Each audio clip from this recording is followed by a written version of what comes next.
Hello, everyone, and welcome back. We're going to continue reading Zach's Lie. We're starting on page 101. We have Zach, who has just made his first friend, or, well, not his very first, I suppose, but his first invite over to a friend's house, and they're just starting to get to know each other. Yes, he's gotten into a bit of a fight, but he got out of it. There was something about a contractor, though, coming over to Mom's house, so we're probably going to find out about that in this bit that we're reading about today. So let's get started. So we ended where they were talking like, do you hunt? Do you fish? And Zach's like, no, but I'm not against it. And Daryl's kind of caught on to that. So I've noticed. In fact, everyone in the school has noticed. No one in the history of Elko Middle School has read a book during lunch. It's not natural. What are you trying to prove? So Zach wasn't trying to prove anything, but he knew he had to come up with a decent answer, risk losing Daryl as a potential friend. Cafeteria is always a lot easier to swallow if you don't look at it while you're putting it in your mouth, Zach said.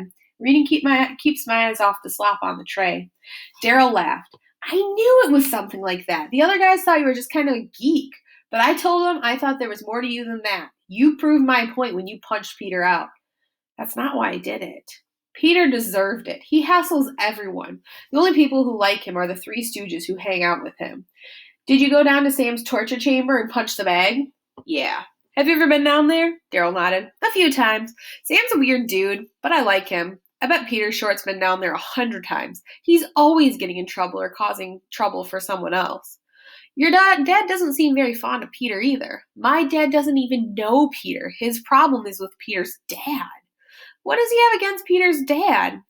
I don't know all the details, but he used to work for my dad at the mine. A couple of years ago, Mr. Short came up with a get-rich-quick scheme, and a lot of the miners bought into it. Everyone, including my dad, lost their money except for Mr. Short. He quit his job at the mine, started dropping piles of money at the Nugget Casino, eventually losing everything. Some of the miners tried to sue him, but all he had left was the old trailer they live in at the trailer park. Most people thought the Shorts would move on, but they stayed. Where does he work now? Nowhere really. He's a hustler, runs a private poker game for high rollers from out of town. He and Peter's mom spend whatever he gets in the casinos. He's always working an angle. Peter's the same way, like father, like son, I guess. Zach thought about his own father, shackled to the floor in an orange jumpsuit, and had an extremely uncomfortable moment. Peter and me used to be good friends in grade school, but things change. So, what do you do when you're not reading a book? Zach decided not to tell him about his interest in museums. He liked Daryl despite their differences, and he wanted to see where the friendship would go. Nothing much lately. I guess I'm trying to adjust to life in Elko. I've never lived in a small town. I've lived here my whole life, Daryl said. Did you know Elko has 3 E's? What do you mean? Everyone knows everything about everybody. For instance, my dad knew that you slugged Peter in the eye with a right cross before I got home from school. You're kidding! He heard about it in the mine, and if my dad heard about it, everyone in Elko has heard about it. What did your mom say? She doesn't know. I didn't tell her about it. Mrs. Pyle didn't call her? Zach shook his head. He was surprised at this, too. So maybe Elko doesn't have 3... Daryl interrupted him. How much money do you have on you? Why, just count it. Zach emptied his pockets. He had $3.58.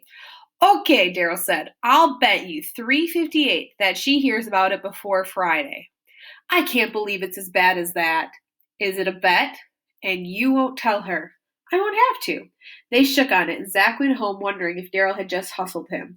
Parked outside Zach's house was an old truck with a dented canopy. Zach assumed it belonged to the contractor. But what kind of contractor would drive a truck like that? He went into the house. We're in here, his mother called. Zach took 5 steps to the kitchen door. This is, Mrs. Granger began. Sam! Zach stared at the custodian in confusion. He was certain he had just lost his $3.58 to Daryl Gill. You know each other? Mrs. Granger asked, acting as surprised as Zach was. I'm the custodian at Zach's school, Sam explained. Zach looked at his mother. She seemed in pretty good spirits, which would not be the case if Sam had told her about the fight with Peter Short. Maybe I owe Daryl $3.58, he thought. Yet. You're a contractor? Zach asked. Part-time. Sam turned to Zach's mother. I have a confession, Mrs. Granger. Here it comes, Zach thought. I met your son a few days before school started, and he told me you were opening a bookstore. So your dropping by the store last week wasn't a coincidence, Mrs. Granger said. No, Sam smiled. Small contracts like this are hard to find. Mrs. Granger smiled back at him. Well, we don't have a contract yet. You still haven't told me how much all of this is going to cost. Sam took a small notebook out of his shirt pocket. I've already done some figuring. I think I can get it done for $7,000 to $8,000. Mrs. Granger laughed in relief. I thought it would cost a lot more than that. Actually, Sam said, I was thinking of knocking a bit off the price. I don't see how you could. What I had in mind was a little exchange of labor. He glanced at Zach. It's up to you and Zach, of course, but I just bought the building next door to where I live, and it needs a good cleaning. Thought you might be interested, Zach. The pay is good, and on the day you work, dinner's included. I'll knock $500 off the total, Mrs. Granger. That is, if you and Zach agree. She looked at Zach. What do you think? It's okay with me, Zach said, but who gets the 500? I'll give you half and put the other half in your college account. Zach grinned. That's a deal, Sam. They shook hands on it. One more thing, Mrs. Granger said. How soon can you be done with the bookstore, Mr. Sebasta? I've already started ordering books, and I want to open by November if possible. We'll have it done by the middle of October, maybe sooner. Mrs. Granger wrote him a check. Later that night, Mrs. Granger asked Zach and Wanda into the living, dining family room for a family meeting. It's been 7 weeks since those men came, she began.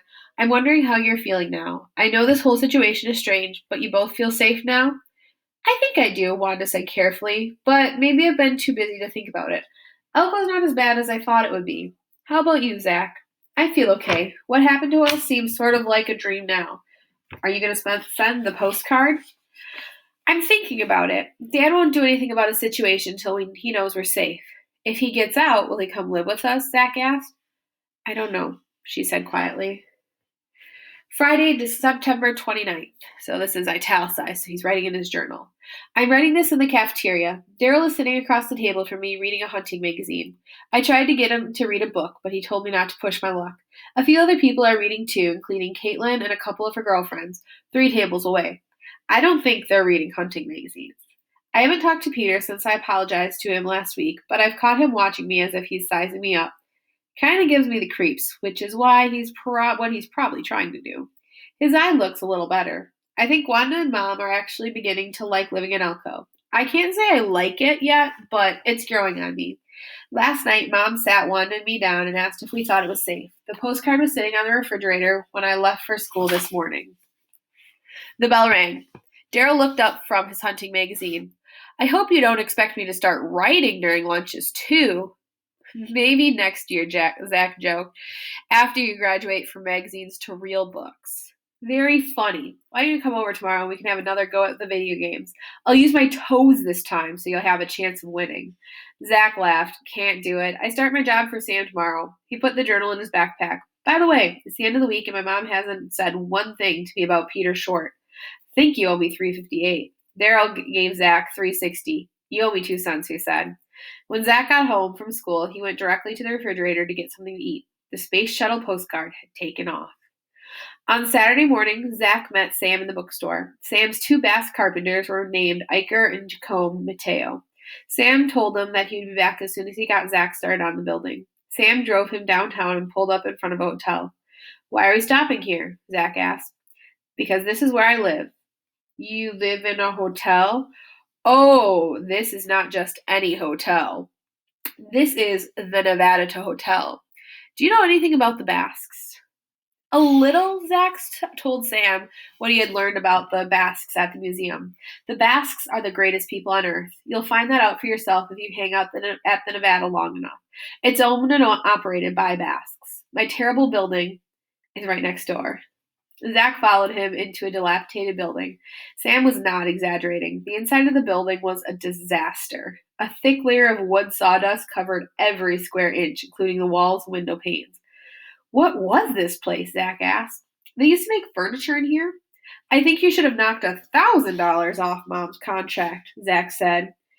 Sam laughed. You just learned your first lesson as an independent contractor. Never been on a job until after you've seen it. I'll keep that in mind. I've got garbage bags, brooms, dustpans, everything you'll need to get started. I'm going to go back to the bookstore to help Iker and Jacome. We only have a few weeks to get the job done, and I'll come back around dinner time. In his previous life, Zach had not done much manual labor aside from cleaning his room, helping his father in the wood shop once in a while, and occasional yard work. The first thing he did was to wipe the dust off the windows so he could see what he was doing.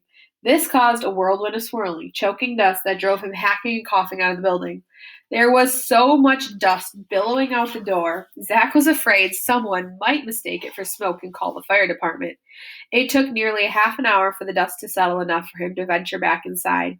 He opened the windows, which seemed to help, and spent the rest of the day filling 37 plastic bags with sawdust, which hardly made a dent in the mess. Sam returned while Zach was filling the 38th bag. It's hard to tell you apart from the dirt inside. Your hair looks like a dust mop. Are you hungry? I don't know, Zach laughed. My stomach's filled with sawdust. You better come with me, but we'll have to get you a shower before we feed you. I hope the drain doesn't plug. Zach followed him outside and brushed off as much sawdust as he could before they went to the Nevada. We'll go in the back way, Sam said. Don't want to scare the dinner crowd. It's a restaurant, too? You'll see. Zach followed him up a narrow set of stairs to the second floor. Why don't you take your clothes off in here in the hallway? And don't worry, we don't have any female boarders at the moment, so you're safe. The shower's through that door. While you're rinsing off, I'll see what I can do about finding you a clean set of clothes. You're just about Iker's size. He should have something you can wear. Zach piled his dusty clothes in the hall and then took a long, hot shower. The drain got plugged with sludge twice, but he managed to clear it. When he stepped out of the stall, there was a pile of clean clothes on the chair. The pants were too big in the waist and too short in the legs, but they'd get him through dinner. Zach stepped out into the hallway. Zach was waiting for him. I just took your clothes downstairs, he said. We'll have them washed by the time dinner's over. He looked at his watch, and dinner will be ready soon. You can wait in my room while I take a shower. Zach followed him down the hallway, past doors with numbers painted on them. Sam lived behind door number 8. The room was very simple. There was a single bed, neatly made, a small closet, a sturdy table with piles of magazines and newspapers. Above the table was a bookcase stuffed with books. I hope you saved me some hot water. Sam took some clothes from the closet and told Zach he'd be right back.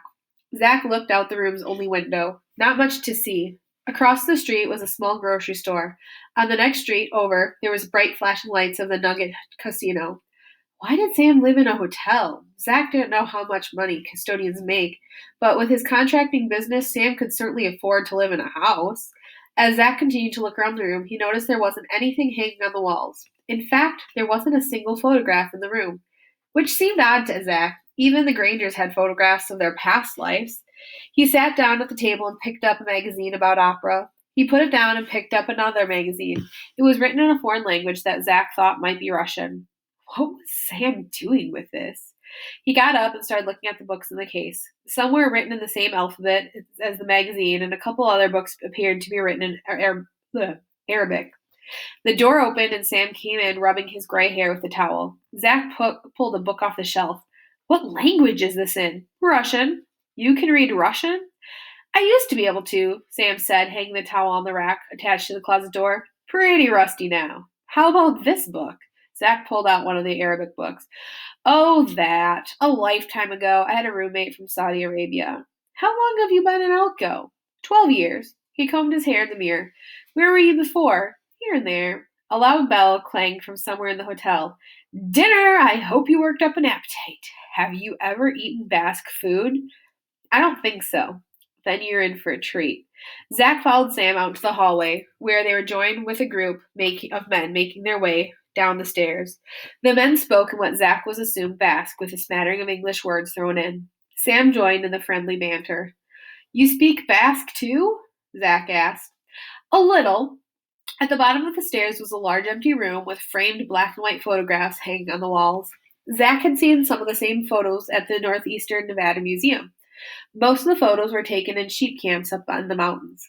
Sam was in a couple of them. How often do you go up to the sheep camps? Zach asked. Several times a year, Sam said. I'll take you up with me sometime if you'd want. I'd like that. Outside the gallery was a bar with several men sitting on stools drinking. A few of them got up and followed Sam and Zach into the dining room, where they joined the other men at a long table filled with platters of several kinds of meat, salad, spaghetti, beans, bread, butter, pitchers of iced tea, water, and coffee. Zach sat down next to Sam near the end of the table, and the men started passing the food around and heaping it on their plates. There were several other smaller tables situated around the big table with couples and families sitting at them. A smaller version of the Basques' feast was at each table. We're served dinner like this every night, Sam said, helping himself to the salad. The small tables are for locals and tourists. They come in here when the dinner bell sounds to watch the boarders chow down. The last pork chop was forked off the platter just as it got to Zach. Before he could show disappointment, another platter of pork chops appeared over his shoulder. Zach turned. Hi, Zach. It was Caitlin. By the time he had gotten over the shock at seeing her there, she had moved away with the empty platter and disappeared into the kitchen. I see you know Caitlin Christabel, Sam said. She's in my homeroom, but I didn't know she worked here. Her father and mother own the place. Caitlin's been helping out here since she could walk. Caitlin came back out of the kitchen with a bowl of salad and a platter of meat for one of the other tables. She moved across the room. As she moved across the room, she gave Zach a small smile. Zach returned it and nearly choked on the hunk of meat he was chewing. Sam grinned. Caitlin is a nice looking girl. Zach changed the subject. Why do you live in a hotel? I'm a bachelor. My room is cleaned every day, my laundry is washed for me, and of course, there's the food. So what do the other boarders do? Zach asked. Some of them work at the gold mine. Others are sheep herders from down the hills for a little rest and relaxation. Iker and Jacome work full time for me. They've been here a little less than a year. They came over to earn enough money to buy a sheep ranch of their own back in the old country. Why don't they herd sheep here? There aren't many herding jobs anymore. Doesn't pay that well anyways. They're doing fine as carpenters. I suspect in another year they'll have enough to go home if they want to. And we're going to stop there and we'll continue tomorrow. Have a great day, guys. Bye.